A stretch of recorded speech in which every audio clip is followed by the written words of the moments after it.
భూములు. ఈ భూములకు చాలా చరిత్ర ఉంది. ఈ భూములను ప్రభుత్వ భూములుగా డిక్లేర్ చేయాలని ఉమ్మడి రాష్ట్రంలో చంద్రబాబు నాయుడు పోరాటం చేసినాడు. రాజశేఖర్ రెడ్డి గారు ఈ భూములను ప్రభుత్వ భూములుగా ప్రకటించారు. కేసీఆర్ గారి ప్రభుత్వం ఈ భూములను రక్షించింది. ఇప్పుడు వచ్చిన రేవంత్ రెడ్డి ప్రభుత్వం భక్షిస్తున్నది. చంద్రబాబు పోరాటం, కాంగ్రెస్ నాటి వైఎస్ఆర్ ప్రభుత్వ భూములుగా డిక్లేర్ చేయడం, 10 ఏళ్ల బీఆర్ఎస్ ప్రభుత్వం ఈ భూములను రక్షించడం, అధికారంలో వచ్చిన 10 రోజుల్లోనే ఈ భూముల మీద కన్నుబడి ఈ భూములను భక్షించే కార్యక్రమానికి నేటి రేవంత్ రెడ్డి ప్రభుత్వం పాల్పడతా ఉంది. ఎట్లా పాల్పడ్డది, ఎప్పటి నుంచి స్టార్ట్ అయింది, దీని కుట్ర కుతంత్రం మొత్తం కూడా ఈరోజు బట్టబయలు చేయబోతా ఉన్నాం, ప్రజల ముందు పెట్టబోతా ఉన్నాం. దీంట్లో పాపం 600 మంది పేద రైతులు ఉన్నారు. ఈ 374 ఎకరాల భూమిలో దాదాపు 600 మంది పేద రైతులు బతుకుతూ ఉన్నారు. తాతలు, తండ్రులు, పిల్లల కాడ నుంచి బతుకుతూ ఉన్నారు. ఇలా వాళ్ళ భూముల్లోకి వాళ్ళని పోనీయకుండా బౌన్సర్లను పెట్టి పోలీసుల చేత దాడి చేయిస్తూ అక్రమ కేసులు పెడుతూ పేద రైతుల్ని భయభ్రాంతులకు గురి చేస్తూ ఉన్నారు. చాలామంది రైతులు బీఆర్ఎస్ పార్టీ ఆఫీస్కి వచ్చి మా దృష్టికి తేవడం జరిగింది. అది మా సబితక్క నియోజకవర్గం, మహేశ్వరం నియోజకవర్గంలో అక్కగారి దగ్గరికి వెళ్ళి ఎమ్మెల్యే గారుగా కనుక చాలామంది రైతులు అక్కగారికి చెప్పుకున్నారు, బీఆర్ఎస్ పార్టీ దృష్టికి తెచ్చారు. అయితే ఈ కేసులోని అన్ని వివరాలకు వెళ్ళే ముందు చాలామంది రైతులు ఇక్కడ కూడా వచ్చారు, ఇవాళ బయట ఉన్నారు ఇంకంతమంది. 2 మహిళా రైతులు ఈరోజు మా ముందున్నారు. ఆ మహిళా రైతులు వాళ్ళ బాధ ఏందో, వాళ్ళ కష్టమేందో ఒక 2 నిమిషాలు వివరిస్తారు. ఒక అమ్మ పేరు కర్రె కౌసల్య, ఇంకొక అమ్మ పేరు గుడాల మమత. 2 నిమిషాలు వాళ్ళ ఆవేదన, వాళ్ళకి ఏం జరుగుతుందో 2 నిమిషాలు వాళ్ళు చెప్తారు. చెప్పిన తర్వాత మొత్తం విషయాన్ని మేము బయట పెడతాం. నేను పొలంకి వెళ్తున్నాను.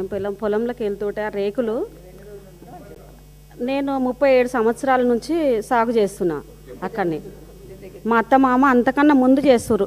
మా అత్తమామ చేసి ఒక 40 ఏళ్ళు చేయొచ్చు వాళ్ళు. నేను 37 సంవత్సరాల సంది నేను చేస్తున్నా. ఎవరో ఒక ఆయన వచ్చి మొత్తం దోసుకుంటుండు, అక్కడ భూములన్నీ దోసుకుంటుండు. మొత్తం 5-10 లక్షలు ఇచ్చి కొనుక్కున్నా అని చెప్తే మరి కొనుక్కున్నాడేమో అనుకున్నాం. నా పొలంలోకి నేను ఓనికే గేటు పెట్టేసిండు. గేటు పెట్టేస్తే గేటు పెట్టొద్దని అడ్డం పోతే మా ఆయనను కొట్టిర్రు. వేరే బోన్సర్లను పెట్టి కొట్టిస్తారు, ఒత్తేస్తారు దెబ్బ కనిపించకుండా. నేను పోతుంటే కూడా ఫోటోలు తీస్తారు. అక్కడ 50,000 పెట్టి మేము కడీలు తీసుకొచ్చి అడవి పందులు మేయకుండా సేను మొత్తం తయారైనాక కూడా అడవి పందులు మేసాను. మేము అక్కడ కంచె వేసుకుంటే ఆ కంచెను నైటే తీసేసిరు. ఎవరు తీయమన్నారు, ఇట్లా ఎందుకు చేసిరు, మాకు ఎందుకు చేస్తుర్రు ఇట్లా అంటే సుధాకర్ తీయమన్నాడు. ఏ సుధాకర్ అంటే తిరుపతి సుధాకర్ అని చెప్తారు సార్. ఇట్లా చేస్తారు. నాకు ఒక 10 ఆవులు ఉన్నాయి. అక్కడ గడ్డి పెట్టుకున్నా, పొద్దుగాల పోయి నేను గడ్డి కోసేసుకోవాలి. అక్కడ కూర అలుక్కొని నేను రోజుకు 500-800 వస్తే నా జీవనాధారం నడుస్తుంది. అక్కడ నన్ను పొలం మీదకి నిలగొడితే నేనేం చేయాలి? వెళ్ళిపోండి, మీకు కూడా ఇస్తాం 10 లక్షలు అంటారు, 5 లక్షలు అంటారు. 5 లక్షలు పెడితే ఒక ప్లాట్ వస్తలేదు సార్, ఒక దావత్ కూడా అవుతలేదు. వాళ్ళు ఇచ్చే పైసలు ఏమిటికి అయితే మాకు పైసలు వద్దు, మాకు భూమి కావాలి. మాకు భూమి మీదనే మా జీవనాధారం.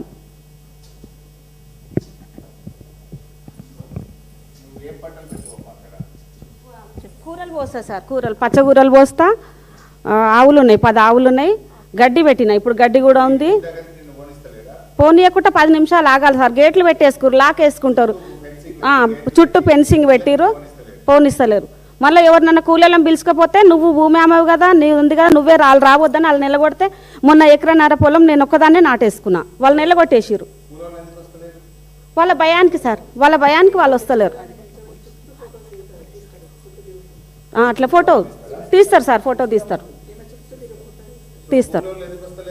వాళ్ళ భయానికి సార్. వాళ్ళు బోన్సర్లు రమ్మ మమ్మల్ని కొడతారు, మమ్మల్ని చంపితే మేము మా పిల్లలు ఆగమవుతారు, మేము రామంటే మొన్న నేను ఒక్కదాన్నే నాటేసుకునే 1.5 ఎకరాల పొలం.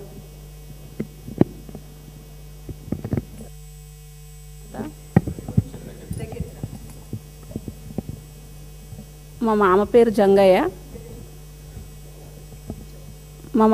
జంగయ్య, మా ఆయన పేరు గుడాల బాబు.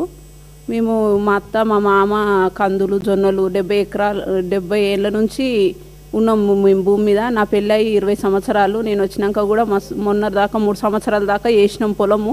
మా తాన మేము ఇట్లా వాళ్ళు రేకులు వాతుతారని మేము ఏం చేసినామంటే అది ఒక ఫోటోలు వీడియోలు కూడా తీసుకున్నాం. ఎందుకంటే ఇల్లు కబ్జా మీద కూర్చుంటాటురు, చుట్టుముట్టు మొత్తం రేకులు వాతేస్తురని మాకు భయమైంది. అట్లా అని ఒక ప్రూఫ్ కోసమని చేసినాము. కానీ ఇప్పుడు నిన్న మొన్న మళ్ళీ వర్షాలు పడతాయి, కందులో జొన్నలో పుంటిత్తులు అలుక్కుందామని పోతే మా ఆయనను లోపలికి రానిస్తలేరు. నువ్వు ఒకసారి రా అని నన్ను కూడా పోతే ఆడవాళ్ళని పెట్టి కూడా రౌడీ షీట్లను పెట్టి కూడా మొత్తం ఇది చేసిర్రు.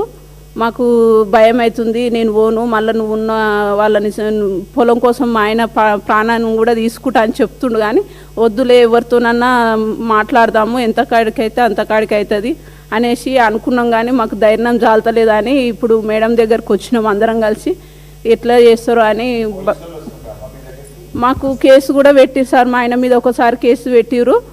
ఇప్పుడు దుందాము, అది మొత్తం పొలం అంతా సాఫ్ చేసుకుందాం అనుకుంటే అసలు సాఫ్ చేయనిస్తలేరు సార్. ఇప్పుడు మే నెలలో వర్షాలు పడతాయి, అందులో వేస్తాం మేము ప్రతి సంవత్సరం. ఇప్పుడు 3 సంవత్సరాల నుంచి భూమిని ఇప్పుడు మేము మా మామ చేసింది సార్. నా పెళ్ళి కాకముందు నుంచి మా మామ ఇప్పుడు 70 ఏళ్ళు ఉండు సార్. నా పెళ్ళి ఇప్పుడు 25 సంవత్సరాలు అవుతుంది సార్. నువ్వు కూడా చేసిన మా మామ చేసిన, మా అత్త చేసి సార్. కుంటి కూర జొన్నలు కందులు అన్నీ పండించారు. కానీ ఇప్పుడు మాత్రం రాణిస్తలేదు సార్. గేట్ కాడికి పోయినా కానీ వాళ్ళు పోలీసులు ఆడపట్ల పోలీసులకు ఒక ఫోన్ చేయాలని మాకన్నా ముందు వాళ్ళే పోలీసులే ఉంటుంది సార్. అసలు ఆడపట్ల పోలీసులు పేదలకు సహాయం చేయాలి కానీ వీళ్ళు వాళ్ళకు సహాయం ఎందుకు చేస్తారో నాకు అర్థం కాలేదు సార్. ఒకసారి పోలీసులతో కూడా నేను గొడవ పడ్డా సార్. అంటే నువ్వు ఈ నుంచి నువ్వు అసలు మాట్లాడకంటే నేను కరెంటు వైరు పట్టుకుంటా, నా పొలం కోసం నేను పానమన్నా తీసుకుంటా, కానీ నా పొలంలోకి వెళ్ళి నువ్వు దున్ననిస్తలేరని అంటే సరే అని ఆమెను వదిలేసేయని అప్పుడు ఫోన్ చేసిరు సార్. సుధాకర్కు ఫోన్ చేస్తే నన్ను లోపలికి కొనిచ్చిర్రు, ట్రాక్టర్ లోపలికి కొనిచ్చిరు సార్ పోయిన సంవత్సరం. ఇప్పుడు 2 సంవత్సరాలు అవుతుంది సార్ దున్నక. సుధాకర్ చెప్పినట్టే పోలీసు వాళ్ళు వింటారు సార్. అన్నీ ఉన్నాయి సార్. మోటార్ లేదు కానీ వర్షాలకు పండిస్తాం సార్.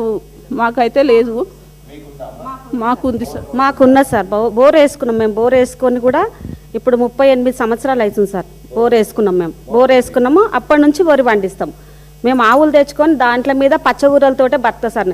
మొన్న పంట కోద్దామంటే గేట్లకేం రానియలేదు సార్. చిన్నగా ఉంది గేటు. ఆ గేటు పెడితే ఎక్కడ మన రాగన్నగూడ నుంచి అవతలకేని తెస్తే అక్కడ నుంచి వాగు వచ్చింది. వాగు వస్తే ఒక 1 నెల రోజులు వాగు మిషన్ రానియలే. ఆ 1 నెల రోజులలో నా చేనంతా ఖరాబ్ అయిపోయి 40 సంచులు అయ్యేటి 25 సంచులు అయినాయి సార్. పడదు సార్, అది పడదు.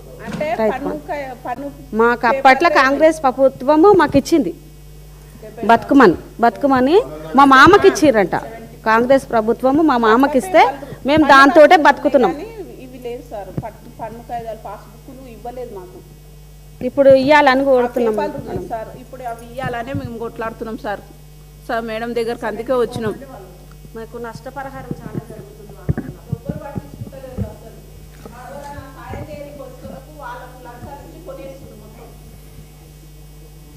థ్యాంక్ యూ అమ్మా. సో విన్నారు.